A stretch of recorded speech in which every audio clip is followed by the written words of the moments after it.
तो hello friends, आज हम बात करने वाले ऐसे व्यक्ति के बारे में जो दिखने में तो पूरा दुबला सा पतला सा था, असाधारण कपड़ा पहनता था, न हाथ में उसके तलवार थी न हाथ में उसके हथियार थे, फिर भी उसने शक्तिशाली ब्रिटिश समाज को झुका दिया।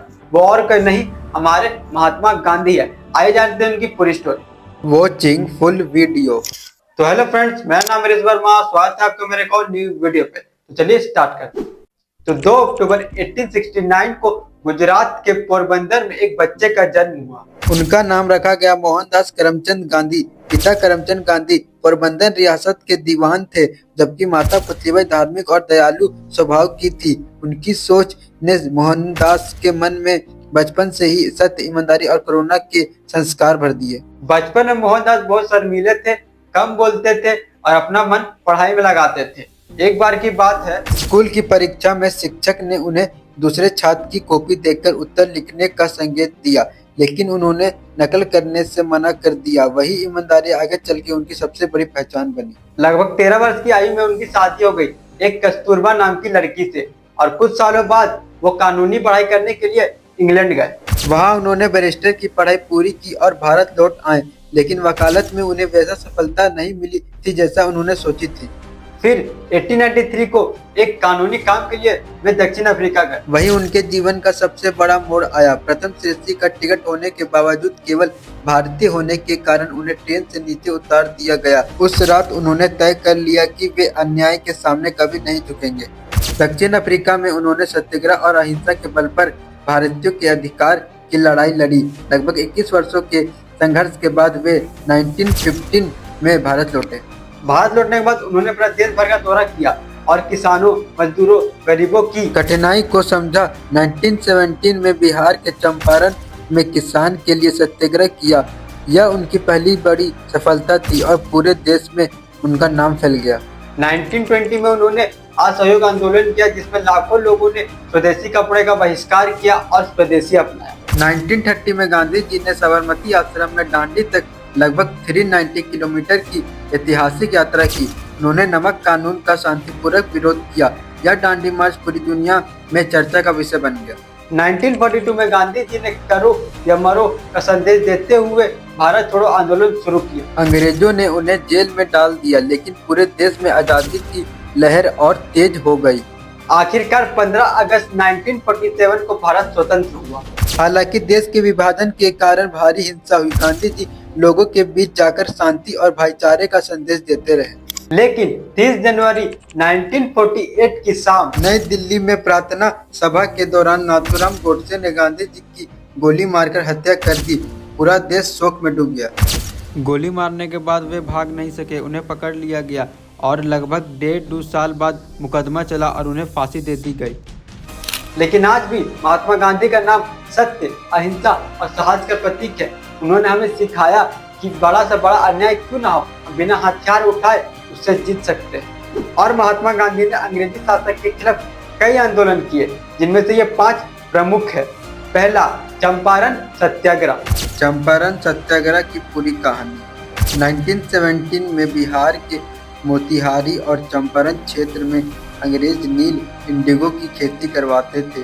वहां के किसानों को जबरदस्ती अपनी जमीन के एक हिस्से में नील उगाने के लिए मजबूर किया जाता था। इसे 3 कटिया प्रथा कहा जाता था। किसानों को नील की बहुत कम कीमत मिलती थी और उन पर तरह तरह के कर भी लगाए जाते थे। इससे वे गरीब और कर्ज में डूब गए थे। इसी समय चंपारण के एक किसान राजकुमार शुक्ला गांधी जी से मिले। उन्होंने किसानों की दुर्दशा बताई और बार बार आग्रह किया कि वे चंपारण जाकर उनकी मदद करें। आखिरकार अप्रैल 1917 में गांधी जी चंपारण पहुंचे। अंग्रेज अधिकारियों ने उन्हें तुरंत वहां से जाने का आदेश दिया, लेकिन गांधी जी ने शांतिपूर्वक कहा कि वे किसानों की समस्याएं जाने बिना नहीं जाएंगे। उन्होंने अदालत में भी अपना बात रखी और कानून का सामना करते हुए अन्याय का विरोध किया। जनता का समर्थन देखकर अंग्रेज सरकार पीछे हट गई। इसके बाद गांधी जी गांव-गांव गए। उन्होंने किसानों के बयान दर्ज किए और उनके साथ हो रहे अत्याचार के सबूत इकट्ठा किए। हजारों किसानों ने अपनी समस्या उनके सामने रखी। जांच के बाद सरकार को एक समिति बनानी पड़ी, जिसमें गांधी जी को भी शामिल किया गया। समिति की सिफारिशों के आधार पर किसानों को राहत मिली। जबरन नील की खेती की प्रथा समाप्त होने लगी और कई अन्यायपूर्ण नियम हटाए गए। चंपारण सत्याग्रह का महत्व।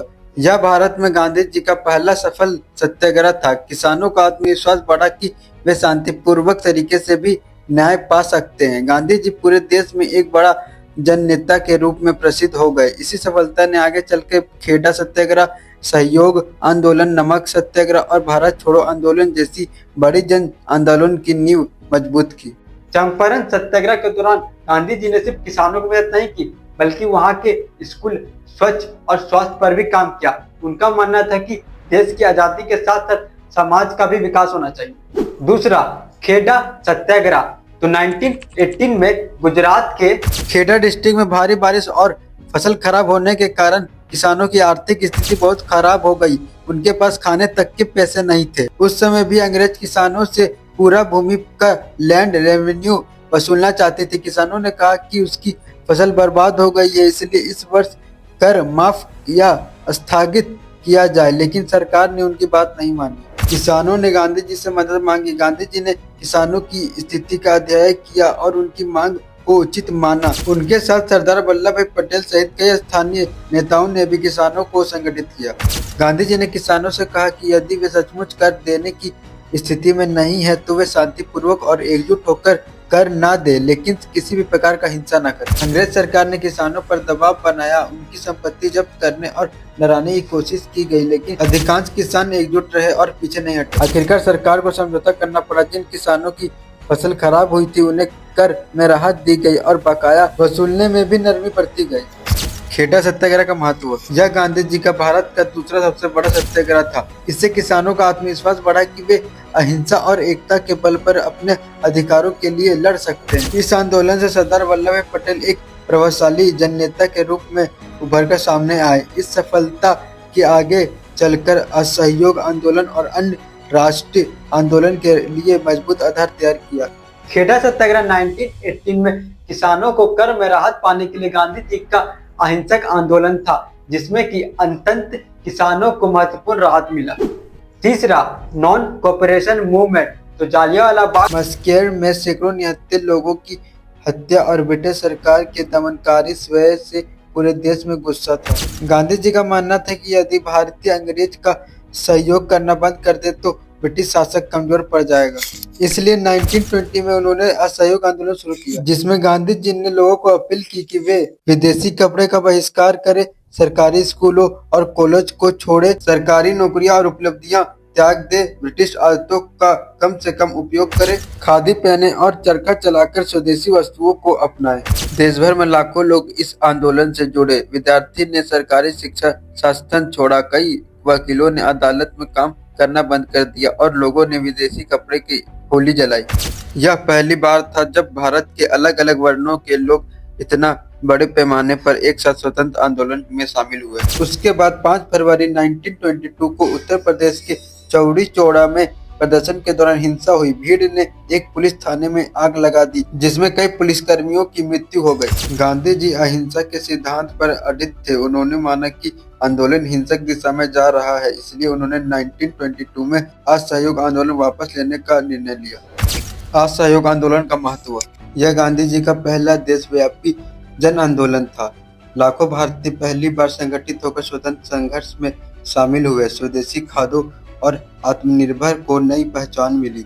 इस आंदोलन ने आगे के आंदोलन जैसे नमक सत्याग्रह और भारत छोड़ो आंदोलन के लिए मजबूत आधार तैयार किया। असहयोग आंदोलन 1920 से 1922 गांधी जी द्वारा अंग्रेजी शासक के साथ सहयोग समाप्त करके भारत की स्वतंत्रता की मांग को मजबूत करने के लिए चलाया गया एक अहिंसक जन आंदोलन। चौथा, सेल्फ मार्च। यह आंदोलन भारत के स्वतंत्र आंदोलन का सबसे प्रसिद्ध आंदोलन में से एक था। ब्रिटिश सरकार ने भारत में नमक बनाने और बेचने पर अपना एकाधिकार कर रखा था। भारतीय को अपना नमक बनाने की अनुमति नहीं थी और उन्हें कर देकर अंग्रेजों से ही नमक खरीदना पड़ता था। नमक हर व्यक्ति की रोजमर्रा की जरूरत था, इसलिए यह कर गरीबों लोगों पर भी बोझ लगता था। 12 मार्च 1930 को गांधी जी ने गुजरात के साबरमती आश्रम से 78 साथियों के साथ पैदल यात्रा शुरू की। उनका लक्ष्य था डांडी गांव पहुंचना। लगभग 390 किलोमीटर की यात्रा 24 दिनों तक चली। रास्ते में हजारों लोग उनके साथ जुड़ते गए। पूरे देश और दुनिया की नज़र इस यात्रा पर थी। 6 अप्रैल 1930 को गांधी जी डांडी के समुद्र तट पर पहुंचे। वहां उन्होंने समुद्र तट से नमक उठाकर ब्रिटिश नमक कानून का शांतिपूर्वक उल्लंघन किया। यह एक छोटा सा प्रतीकात्मक कदम था, लेकिन इसका प्रभाव पूरे देश में फैल गया। लाखों भारतीय ने नमक बनाया और कानून का विरोध किया। ब्रिटिश सरकार ने हजारों लोगों को गिरफ्तार कर लिया गया। कुछ समय बाद गांधी जी को भी गिरफ्तार कर लिया गया। इसके बावजूद आंदोलन पूरे देश में जारी रहा और लोगों का उत्साह कम नहीं हुआ। नमक सत्याग्रह का महत्व। इसने भारत के स्वतंत्रता आंदोलन को जन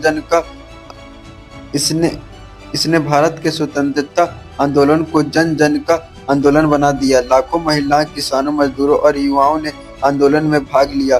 पूरी दुनिया का ध्यान भारत के स्वतंत्र संघर्ष की ओर गया।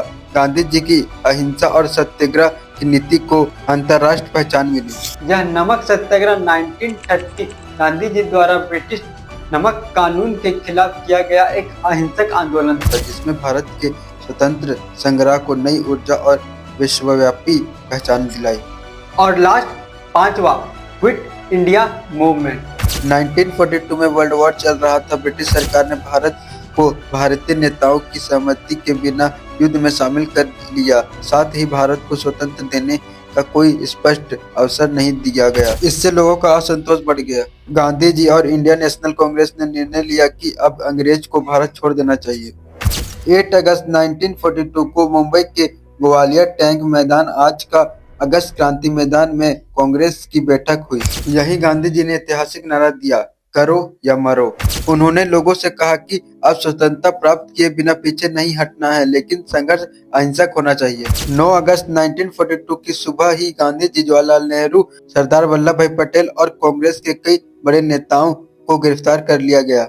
लेकिन नेताओं को गिरफ्तारी के बाद भी आंदोलन पूरे देश में फैल गया। लाखों लोग सड़क पर उतर गए। कई स्थानों पर हड़तालें और प्रदर्शन हुए। कुछ जगहों पर हिंसक घटनाएं भी हुई, जबकि गांधी जी ने लगातार अहिंसा पर जोर देते रहे। अंग्रेज सरकार ने आंदोलन को कड़े दमन से दबा दिया, लेकिन वह यह समझ गए थे कि भारत पर लंबे समय तक शासन करना कठिन होगा। द्वितीय विश्व युद्ध समाप्त होने के बाद स्वतंत्रता की प्रक्रिया तेजी हुई और अंततः 15 अगस्त 1947 को भारत आजाद हुआ। भारत छोड़ो आंदोलन का महत्व। यह स्वतंत्रता संग्राम का सबसे बड़ा व्यापक जन आंदोलन था। इसने पूरे देश में आजादी की मांग को और मजबूत किया। इस आंदोलन के बाद ब्रिटिश की पकड़ लगातार कमजोर होती गई। इसने भारत की स्वतंत्रता की मांग को और स्पष्ट कर दिया। तो भारत छोड़ो आंदोलन 1942 में गांधी जी के नेतृत्व में शुरू किया गया था। ये वो आंदोलन है जिसमें सारे भारतीयों ने अंग्रेजों को भारत छोड़ने की मांग की थी, जिसमें करो या मरो का संदेश पूरे देश भर में गूंज उठा। तो आज के लिए इतना ही। मिलते हैं किसी नेक्स्ट वीडियो पे। वीडियो अच्छा लगा तो सब्सक्राइब माय चैनल।